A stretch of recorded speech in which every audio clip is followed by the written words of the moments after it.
Assalamu alaikum. My name is Akil Aman, a lecturer at Vocational Training Center, Fairport, managed by Sakkar IB University. पिछले कुछ lectures में हम continuously series connection of capacitors, parallel connection of capacitors, उन पे problems करते आ रहे हैं।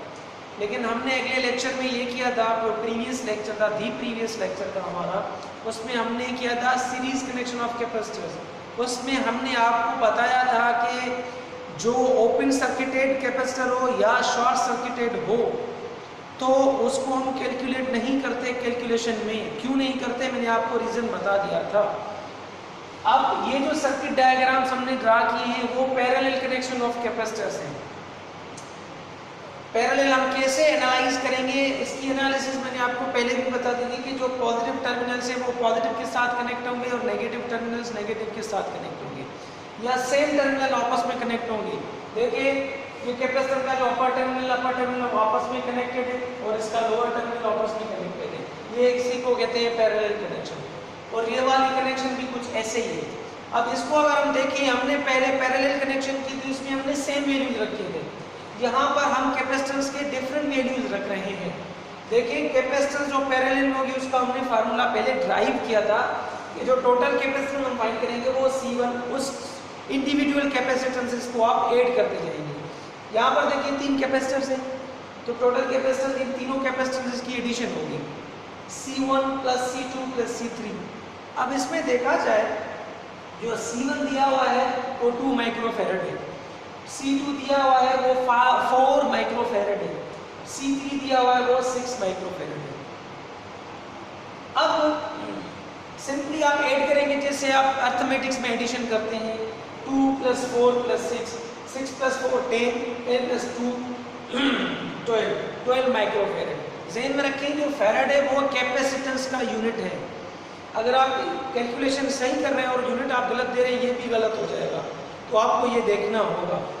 तो दूसरा प्रॉब्लम ये है, उसमें सिंपल ट्रिक रखी हुई है कि आपको एनालाइज कैसे करना होगा कि ये पैरेलल में है कि नहीं।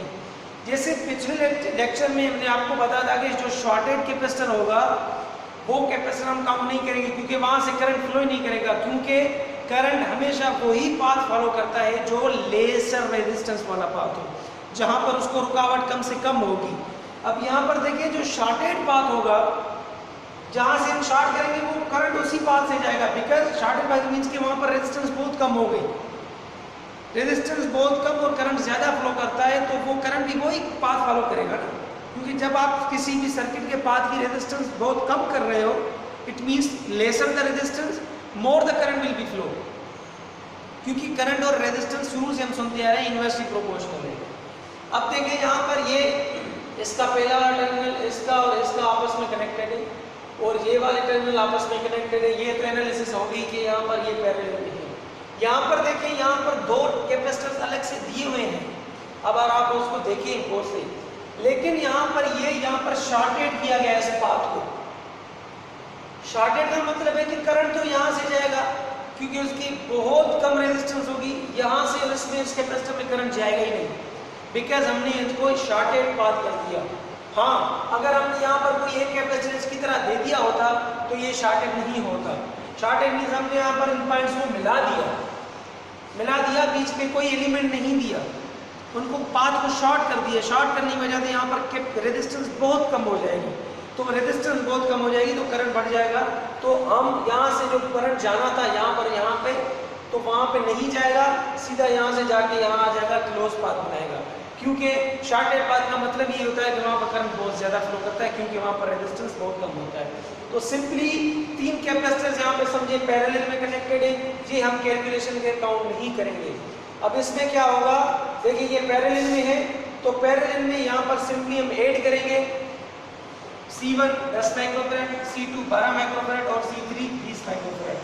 20 माइक्रोफैरड 12 और 10 को हम कैलकुलेट करेंगे तो ये हो जाएगा 32 माइक्रोफैरड, 32 माइक्रोफैरड। अब सीरीज में क्या था, हम रेसिप्रोकली कैपेसिटेंस ऐड कर रहे थे और पैरेलल में क्या है, हम सिंपली ऐड कर रहे हैं। अगर डिफरेंट वैल्यूज हो और सीरीज में कनेक्शन हो तो आपको मैथमेटिक्स के अंदर प्रॉब्लम हो सकती है, क्योंकि वहां पर आप एलसीएम फाइंड करेंगे, प्लस माइनस हो सकता है। लेकिन पैरेलल के अंदर तो आप सिंपली एडिशन करते हैं, वो डिफरेंट वैल्यूज हो सेम हो, वो कोई कंसिडरेशन नहीं होती। लेकिन दो कैपेसिटर सीरीज में कनेक्ट हो, मैंने आपको प्रोडक्ट ऑफ, आप दो कैपेसिटर को प्रोडक्ट करके डिवाइड करें, सम करेंगे, वो आपको शार्ट टेक्निक मैंने बता दी थी। और जितने ज़्यादा कैपेसिटर्स हो सीरीज में, अगर वो सेम वैल्यू की है, वो भी आपको मैंने ट्रिक बता दी थी। होपफुली ऐसे ये प्रैक्टिस से होगी, आप जितनी ज़्यादा प्रैक्टिस करेंगे उतना ज़्यादा आपको समझ आएगा इंशाल्लाह। होपफुली आपको समझ आ गया होगा। अगर कोई क्वेश्चन या क्यूरी हो तो आप कमेंट सेक्शन में लिख लीजिए।